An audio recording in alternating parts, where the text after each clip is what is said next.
क्या भारत में सब कुछ ठप हो जाने वाला है? क्या भारत में सब कुछ रुक जाने वाला है? क्या फिर से एक बार भारत में लॉकडाउन लगने वाला है? क्योंकि जिस तरीके की स्थिति खाड़ी देशों में युद्धों के बाद अब भारत में बन रही है, वो काफी भयावह स्थिति के तरफ जो है वो इशारा कर रहा है। और इसी बीच मोदी का सर्वदलीय बैठक बुलाना कई बातों का अंदेशा जो है वो दिखा रहा है, जता रहा है, जो अपने आप में ये बता रहा है कि बहुत बड़ा चैलेंज जो है वो भारत के सामने है, भारतवासियों के सामने है। आखिरकार मामला कहां तक पहुंच चुका है कि सर्वदलीय बैठक प्रधानमंत्री मोदी को बुलानी पड़ी है। यानी सर्वदलीय बैठक का मतलब होता है कि हर पार्टी के लोग इस मसले पे बैठ के बात करने वाले हैं। मतलब मसला साधारण नहीं है, छोटा नहीं है।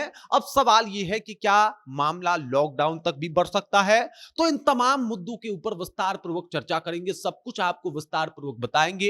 इस मीटिंग का मतलब क्या हुआ ये भी आपको विस्तार से समझाएंगे, लेकिन उससे पहले मेरा परिचय जान लीजिए। मेरा नाम है रजत और आप जनता जंक्शन देख रहे हैं। अगर बात किया जाए तो सोशल मीडिया पे कुछ बातें ऐसी आ रही हैं जिसे लोग अफवाह समझ रहे हैं, लेकिन क्या उस अफवाह में कोई सच्चाई भी छुपी हुई है? क्या भारत वाकई लॉकडाउन की तरफ बढ़ रहा है? क्योंकि जिस तरीके की स्थिति बनी हुई है, जिस तरीके का सिचुएशन लगातार बिगड़ता जा रहा है, शायद आम व्यक्ति को इसका अंदाजा भी नहीं है। ठीक उसी तरीके से जैसे कोरोना वायरस जब आया था और चाइना में ये वायरस था, तो भारत वाले मौज में थे और उनको पता ही नहीं था कि भाई साहब स्थिति कितनी बिगड़ रही है। और अभी का सिचुएशन जो है कुछ वैसा ही दिखाई दे रहा है। अब देखिए हुआ क्या है, प्रधानमंत्री मोदी ने सर्वदलीय बैठक बुला ली है। सर्वदलीय बैठक जो है बुलाना अपने आप में इस बात का अंदेशा जो है वो दिखा रहा है कि कुछ तो है जो बहुत बड़ा है, बहुत भीषण है और ये विचारणीय भी है। सर्वदलीय बैठक का मतलब होता है हर दल के लोग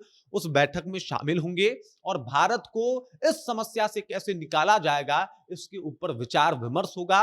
इस दौरान क्या कुछ एहतियात बरते जाएंगे और क्या कुछ तैयारियां होंगी, इसके ऊपर चर्चा होगा। मतलब ये जो पेट्रोल और गैस का समस्या है, ये सिर्फ पेट्रोल और महज एलपीजी सिलेंडर तक ही सीमित है या फिर ये समस्या और बढ़ने वाली है?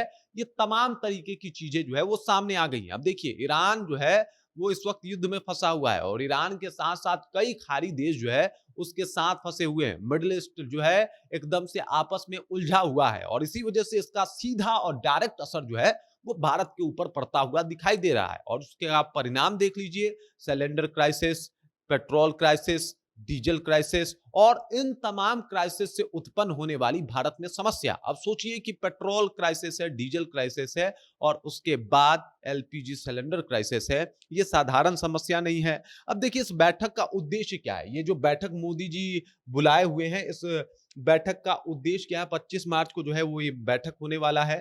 इस बैठक का उद्देश्य क्या है आप समझ जाइए, पहले आपको समझा देता हूं। उद्देश्य है ईरान इजराइल अमेरिका संघर्ष के कारण समुद्री व्यापार, तेल गैस आपूर्ति और खाड़ी देशों में फंसे भारतीय नागरिकों की सुरक्षा के ऊपर चर्चा। उसके बाद जो है इसके इसमें जो है वो सब लोग शामिल होने वाले हैं। इसकी अध्यक्षता जो है वो रक्षा मंत्री राजनाथ सिंह करने वाले हैं। तो ये अपने आप में कुछ तो अलग हो रहा है। अब ये मीटिंग जो है ये आम तौर पे आम लग रहा है। हालांकि इस मीटिंग में राहुल गांधी जो कि कांग्रेस के बड़े लीडर हैं, उन्होंने आने से इनकार कर दिया है और कांग्रेस ने इस मीटिंग का, इस सर्वदलीय बैठक का बहिष्कार किया है और सरकार की नीतियों पे ही सवाल खड़ा किया है। अब ऐसे में राहुल गांधी को आना चाहिए या नहीं आना चाहिए, ये तो बात की बात है। लेकिन प्रधानमंत्री मोदी ने कब कब सर्वदलीय बैठक बुलाई है इसके बारे में मैं आपको बता देता हूं। तो आपको बता दूं कि जो डेटा मेरे पास है उसके हिसाब से सबसे पहले 19 जून 2019 को इन्होंने सर्वदलीय बैठक बनाई थी और इसके पीछे का कारण था संसदीय सुधार और एक राष्ट्र एक चुनाव का कानून लाना। आपने देखा कि ये किस तरीके से हो हल्ला रहा। इस दौरान भी कांग्रेस जो है वो भारी भड़की हुई दिखाई दी, लेकिन ये मुद्दा बहुत बड़ा था। यानी बहुत बड़ा चुनाव में बदलाव, लोकतंत्र को एक तरीके से कहीं ना कहीं लोकतंत्र को अलग तरीके से पेश करने की कोशिश, अलग इन द सेंस नेगेटिव ने मैं नहीं बोल रहा, मैं बोल रहा हूं कि कुछ उसमें परिवर्तन करने की कोशिश, और उसको लेके भी काफी हंगामा हुआ। मतलब मुद्दा बड़ा था। दूसरा ये है, मैं ये बताने की कोशिश कर रहा हूं कि मुद्दे कितने बड़े बड़े थे जब सर्वदलीय बैठक बैठे हैं। उसके बाद देखिए भारत चीन सीमा विवाद 19 जून 2020, सबको याद है कि भारत चीन जब सीमा विवाद हुआ था तो किस तरीके से भारतीय सैनिक और चीनी सैनिकों में झड़प हुआ था और उसके परिणाम क्या हुए थे। कई भारत के सैनिक जो है वो वीरगति को प्राप्त हुए थे। हालांकि चीनी सैनिकों की भी हमने बहुत अच्छे से धुनाई की थी, लेकिन इसका खामियाजा हम लोगों ने भी भुगता था और वो हम लोग भूले नहीं हैं। और इस दौरान सर्वदलीय बैठक की गई थी कि भाई साहब, भारत और चीन में जो ये विवाद है, झड़प है, इसके ऊपर कैसे कंट्रोल किया जाए। दूसरा तब हुआ जब पहलगाम आतंकी हमला और ऑपरेशन सिंदूर हुआ। इस दौरान सर्वदलीय बैठक बुलाई गई थी जब किसी देश पे अटैक करना था, हमला करना था, और तब जो है मोदी जी ने सर्वदलीय बैठक बुलाया था 2025 में। और अब पश्चिम एशिया संकट में है, तो 25 मार्च 2026 को प्रधानमंत्री मोदी ने एक बार फिर से सर्वदलीय बैठक बुलाई है।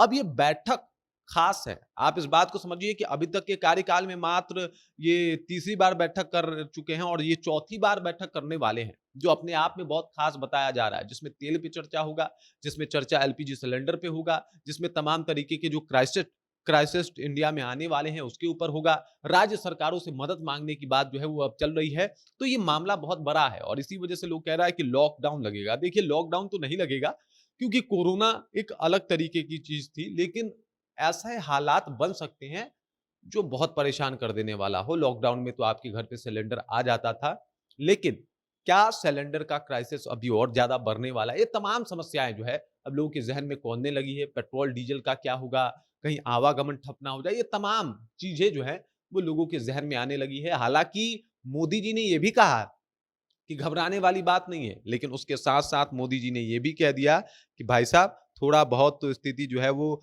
गंभीर है और मुद्दा जो है वो खासा गंभीर है, इसके ऊपर उनका मानना है। प्रधानमंत्री पीएम मोदी का बयान भी मैं पढ़ के सुना देता हूं।